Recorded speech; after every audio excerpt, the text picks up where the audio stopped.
Natural English, Living Up. Unit 29, Jocks. Reading and Comprehension. Instructions.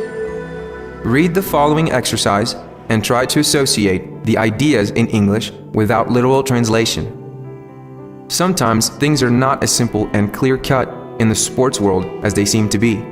As far as baseball goes, the 1919 Chicago White Sox were without a doubt the greatest team in Major League Baseball history. They were a pumped-up team that dominated their opponents in the regular season and were the clear favorites to sweep the Cincinnati Reds in the World Series that year. That is, until 8 members of that team decided to accept money from gamblers to lose the series on purpose because they didn't care for the owner of the team.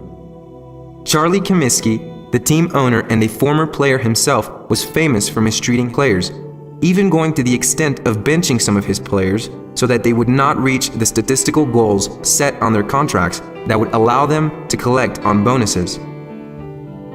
Due to Mr. Comiskey's actions, the 8 players agreed to throw the series, but the team's best player, shoeless Joe Jackson, had a change of heart. He decided that he respected the game too much to do such a thing, so he played his heart out and hit for a high average in the series.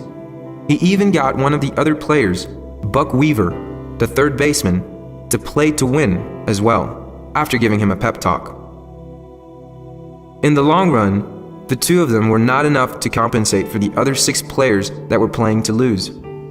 And the Black Sox, as they were later called after the scandal became public, lost the series in 7 games.